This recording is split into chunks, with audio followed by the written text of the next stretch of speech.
to Recipes for the Cooking Impaired.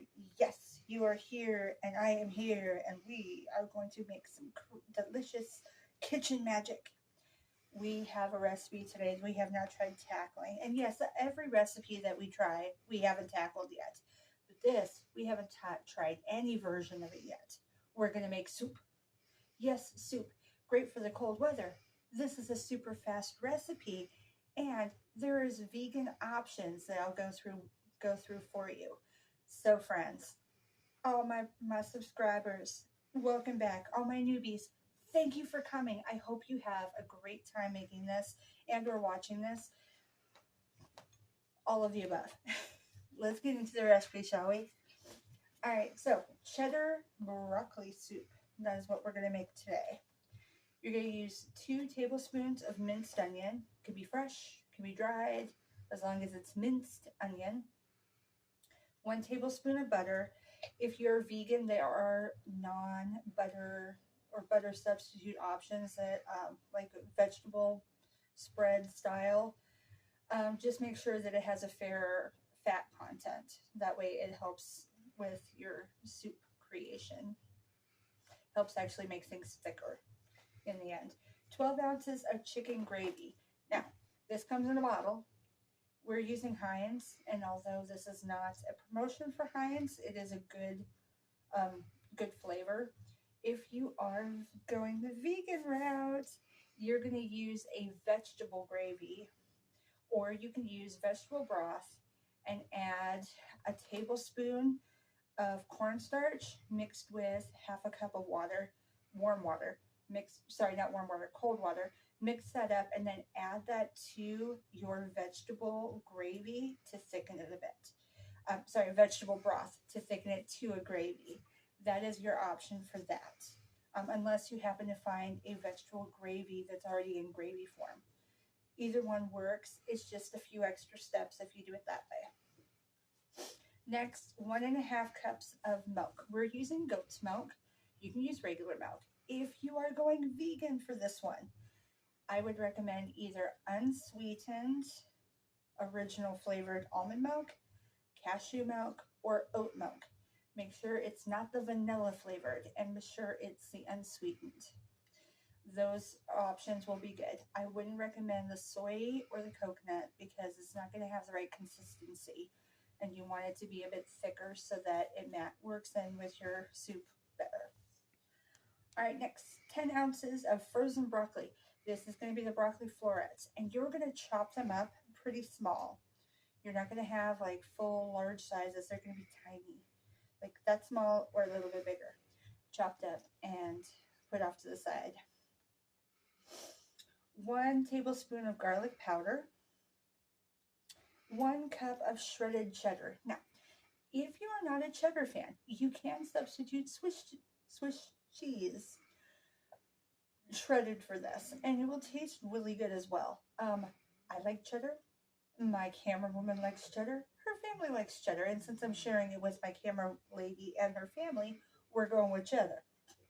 Now, if you are vegan, there is a brand called Daya that works well. It comes in a shredded option, or instead of doing the shredded cheese in the mix, you can use what they call nutritional yeast, and you're going to use about half a cup of that. It's powdered, and you're going to cook it in. It'll give a bit of a cheddary flavor, and then you can even put, if you want, the Daya shredded cheese on top as like a garnish, because the Daya, it melts somewhat, but it doesn't melt as well as traditional cheese does. But those options would work just fine. It's just when you do the nutritional yeast, mix it in while you're cooking up the, heating up the mixture. So I'll tell you when we do the actual cooking. And then last, you're going to do a dash of salt and pepper. Now, I know that it sounds a little scary saying a dash. They use the phrase a dash. I use the phrase a dash because my dash and your dash is different.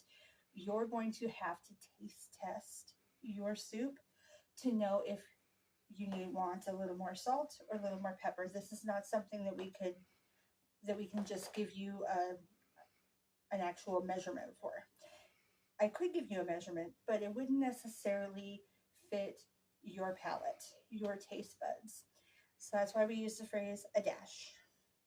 So, but we can go through that when we do the actual recipe. But do not be afraid of the dash. The dash is our friend. It means that we get to be creative. And creativity in the kitchen is awesome. Love creativity. All right, guys. Now for my metric fans. As always, I got you covered. All right, just so you know, this 14 grams is for the butter. It got kind of wonky there. And you're done. All right, my friends, we're going to go in. Foodies, let's get started. Whoa. Okay, guys, we have got all of our items here. Woohoo! First thing we're going to do is we are going to take our onion, get out the 2 tablespoons, and we're going to melt it and saute it in our pan. So put that butter in. Minutes, well, because I didn't make sure I turned on the oven. Stove. The thing that's on top that makes the heat and makes the cooking. Haha, words. All right, so this is brand new in this awesome. Brand new. Yeah. Okay, so we're doing 2 tablespoons. This is how you do it. Make sure it's even. Pop it in. Even. Pop it in. All right. So we're going to come back to this in just a moment. We're going to let it saute a little bit before we add any of the other ingredients. All right, so here it is starting up. We're just kind of moving the butter around to kind of melt it, moving the flakes of onion around to kind of start sauteing. So it's going to take a few minutes, guys. I'll be right back with you. Okay, as you can see, the butter is completely melted, and the onion is starting to get a bit tender, which is what we're looking for. I'm going to give this just a couple more minutes, and then we're going to start adding the rest of the items. Okay, as you can see, it's browned a little bit. We now have it tender enough. We can add our next set of ingredients. So next, we're going to add our tablespoon tablespoon of garlic powder. Open that puppy up. A little bit more. Okay, there we go. Put that in.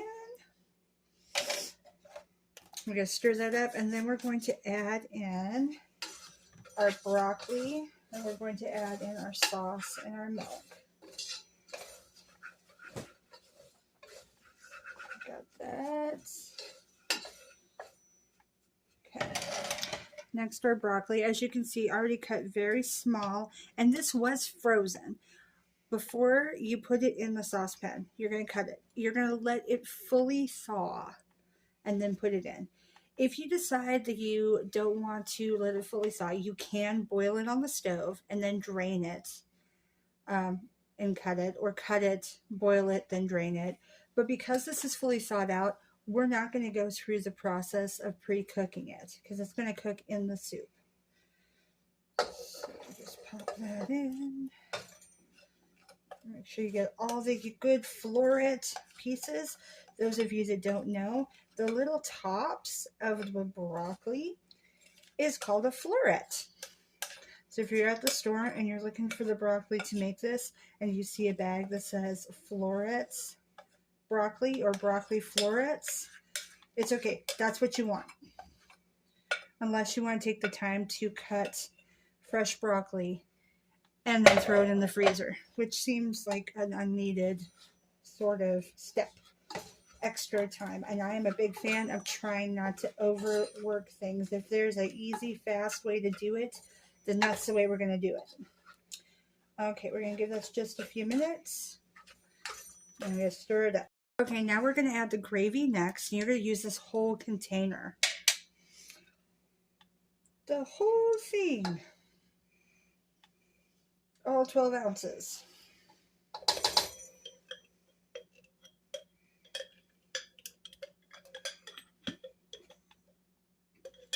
I like getting all the good stuff out. All of it, all of it, all of it. And like I said before, if you're not using the gravy, if you're going to do a vegetable gravy or a vegetable broth, this is when you would, in a separate pan, you're going to take the broth, the same amount, same ounces, 10 ounces, and do half a cup of cold water and a tablespoon of the cornstarch and mix that together. And then once that is mixed, add it to the broth. And that's how you will make the vegetable gravy. Mix it up, heat it up on the stove until it is a thick gravy substance. And then you can add it in with the broccoli like we did with the chicken gravy. Now, sometime, let me know in the comments if you'd like me to show you how to make some vegan meals. I would be interested to see if anybody would like some videos on actual vegan meals instead of just suggestions on substitutions like I do. All right, now we're going to add the milk.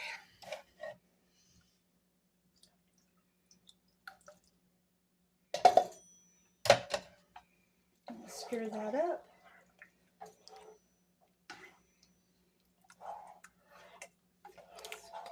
Yeah, and we're gonna let it thicken until it's more like a soup, because right now it's pretty thin, and that's okay. It's supposed to be at the very beginning. We're not gonna add the cheese right away. We want this to cook a bit and thicken a bit more before we add the cheese and before we add the salt and pepper to taste. So give that a few moments and we'll be back. Okay. So this, as you can see, is thickened up some. We're going to go ahead and add the cheese. We're going to reduce the heat from half. So I had it set on medium. We're going to go between 3 and 4. Still gives it some heat, but we don't want it to scorch. So put in our whole half a cup, or a whole cup of cheese, shredded cheese. Num num. And what we're doing is letting this have a chance to melt. So you're going to stir it occasionally, let it melt in place, melt inside. And once it is melted, then we are going to add the salt and pepper to taste using what we call a dash. I'll give you a bit of a sneak preview. Get prepared, have a spoon on handy to taste test with.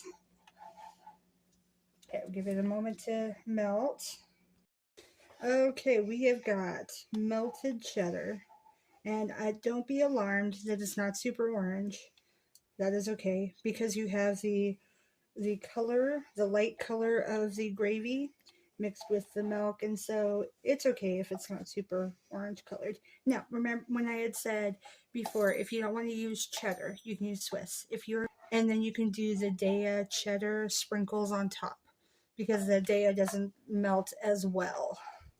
Now, I haven't tried some of the other vegan cheeses for meltability, so if you also want to leave a comment if you know of any that you'd recommend, that would be super cool. All right, so now we're going to add our dash of salt and pepper.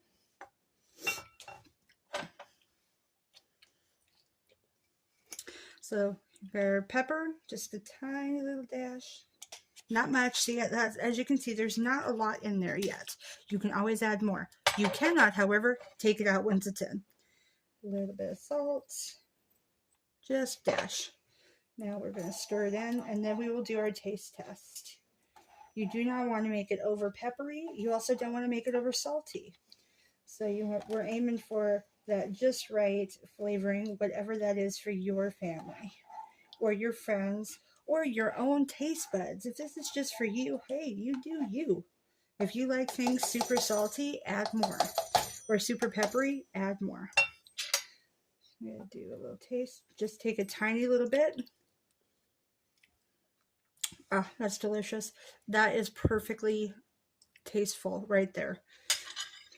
Now, if it wasn't, you could add a little bit more. Totally fine. But this is actually perfect. So we are going to go ahead and go to our see you later region, because we're now done. Turn this. All right, guys, as you can see, we're going old school plates, old school bowl. And that's because this is an old-fashioned recipe. So good. I'm so glad we got to share it together. Super healthy with all the wonderful broccoli in there. So if you like this and you like the soup idea, leave me a comment. Let me know if you want me to make some more soups and some more old-fashioned recipes like this one. Again, if you enjoyed this video, if you vibed with it, I want you to noozle that subscribe button so you can join us for more wonderful cooking impaired recipes. And you can also hit the bell so that you don't miss out on anything. Also, if you like this, I love to know if you like the video. Go ahead and tickle it. Tickle that like button so it giggles with delight. And as always, thank you for joining me. I'm going to eat this. I wish I could share it with you, but you're at home or at work. You're on the other side of a phone or a computer. I can't get it in there. So you're just going to have to make it on your own. But you're never on your own. I'm here for you. We can do this together anytime you feel like it. All right, my foodie friends. Love ya. Bye.